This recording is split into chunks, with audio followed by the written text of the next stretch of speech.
my class, which was patina, but I was the only one in the patina class, so I mean, you know, I was pleased. It was a good day.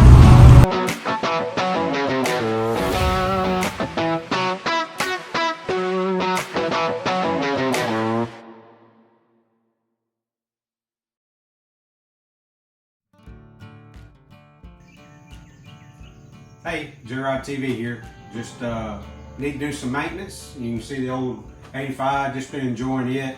Went to the car show, did some stuff. I'll show some pictures of that here in just a second. Actually won a trophy after I got done doing the interior stuff and went to that car show that I've been talking about. Hadn't done a video in a while, but I'm just kind of enjoying the truck. But I've got to do some maintenance on the Mom Mobile, which is my wife's vehicle, the Chrysler Town and Country. My son's doing the videoing for me on the backside, and so he's going to show you the vehicle and kind of be videoing this process. So I got to put front brakes on, and we've already got it jacked up, and I've got my air tools, and we're going to get the tires off and get busy. So.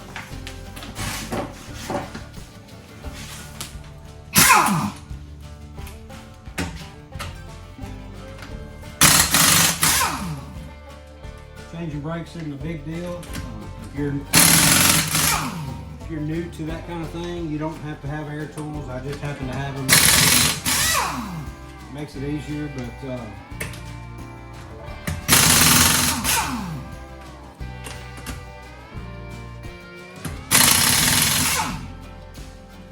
so anytime you change brakes and do your own stuff, it saves you a lot of money. So even if you not real handy, brakes are not that big a deal. They're disc brakes. You have 2 bolts you take off and replace the pads, that kind of thing. So we're gonna do that just now, but I gotta get some tools. All right, I got my ratchet. It's 13 millimeter. You have 2 bolts. You undo those, and then this caliper will come off, and the brakes will come off. So.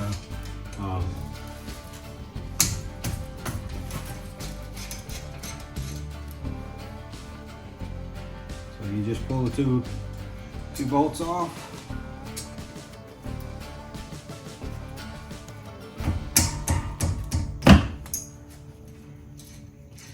You know, doing this kind of work has saved us lots of money through over the years, and it keeps you from having to spend so much on repairs. And so, and I noticed these started, we had been to the mountains on vacation, and they started making some noise and things, so I wanted to go ahead and get them changed out. And hopefully that'll take care of the problems that we were having. They were getting really worn. You can see on brake pads, there's this line, and when you start getting past that line, like you see here, the line's about gone. Those pads are getting real thin, and then they have what's called a squealer, this little thing that when the pad gets really thin, this piece of metal starts rubbing against the rotor, and it'll start making noise, and that lets you know too that it's time for brakes. So we got the pads off, and got brand new ones over here. My son's gonna hand them to me. I just went to AutoZone and got these, and so got brand new pads. I have to run this caliper back, this piston in the caliper. You got that, son? This piston in here has to be pushed back so these new brake pads will fit inside there. And you can do that with a C-clamp. I have a special tool, but I've been doing it with C-clamps for years and years and years. And the C-clamp works. You just need to, you just need a big one that'll be able to go on it. The tool I bought makes it a little bit easier. So let me grab it, and I'll get right back. This is a special tool from AutoZone. It's just it's for pressing that piston back. You just simply put it in here like this, and you use a wrench, and you start tightening it, and what it does is it pushes that piston back. It just takes a Takes a few minutes to get it moving in the right direction. And it'll just push that piston right back up in there. Now sometimes it does happen that a caliper will go bad when you're doing this, but it's rare. I've had, in all the years of doing this, about, you know, somewhere in the neighborhood of 30 years of doing my own brakes, then a little over 30 years, I've only had 2 calipers go bad in all of that time.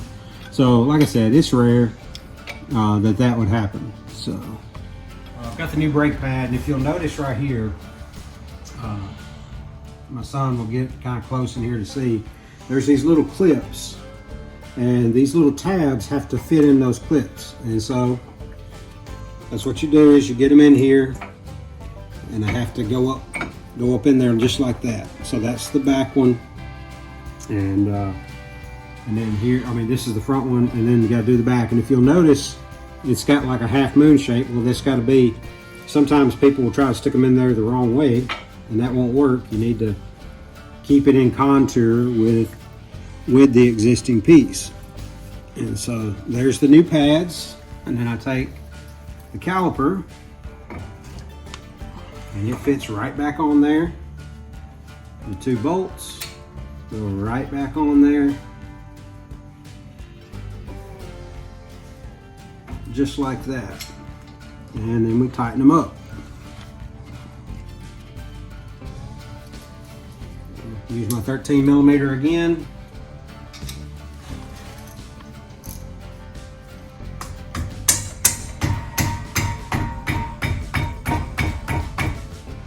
A lot of people torque them and stuff, and you can. It's but you just want them good and tight. Good and tight. So you don't want to break them. And then this side is done, and I'll put the tire back on this side, and we will keep going. And when you put a tire back on, tires are kind of heavy sometimes. This is for those that have never done this before. What I do is, if you look at my feet, I get the tire, I look at how the bolts are, and so I've got one that's just right straight up, how the lug nuts are, or how the lugs are. And so I'll go ahead and get my tire oriented where it's the same as that. I get my feet underneath it, and I grab the tire, and I use my feet to help pick up the tire. And get it in there just like that. And then stick some bolts in. And you can use the socket to help get the lug nut started. And if you've never done this before, when you tighten them, you get them all on there, and then you need to tighten like in direction like this. So you go like top and bottom. You don't just go around in a circle, you actually go across as you're tightening, because that keeps it to tighten up equally without any problems. And so that's the goal. So I'm going to get this tire back on, and then I'm going to get on the other side. All right, got the piston all the way back up in there, as you can see. And when you put your caliper back on, make sure you don't twist this line right here. This is a rubber line that you don't want to twist it up wrong. And sometimes you have to slide this in, you see, to get it to go back. And then you put your bolts back in, just like that.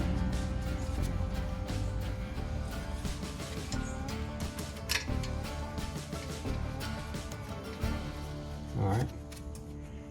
So now all I gotta do is tighten them up, put the tires back on. I got a couple of other things I need to do. I've got a tail light that's giving me problems, and I'm going to show you how to do that while I'm doing this video. All right, after doing the front brakes, I've been having some trouble with this tail light on this side, the blinker.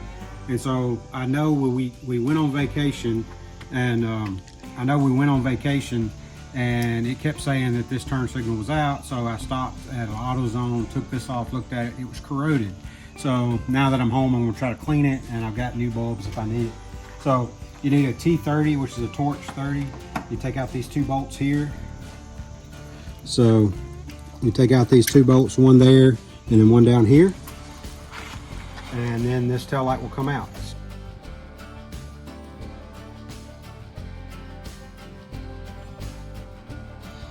So after you take out those 2 bolts, there's the way this is made is it kind of fits down in here, so you just kind of gently pull out this way and you just wiggle it and it'll eventually come on out. It's got to be gentle. You can see these little tabs, they go into these little rubber grommet areas there, and that's where it goes. So the blinker is this one. It's the brake and the tail light. And so I'm just going to set this back up here for now. If you'll notice, see how burnt looking it is? And then you can see how corroded that is, and look down inside.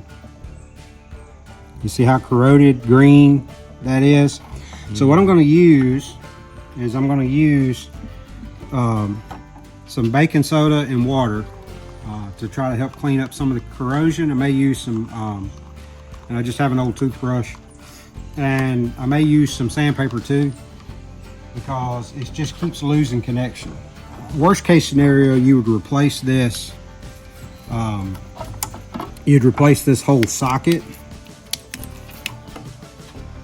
All right, so now I have a screwdriver. You can see I'm just going to kind of go down in here and just simply try to scrape the sides of that brass and stuff, and kind of open up some good connection.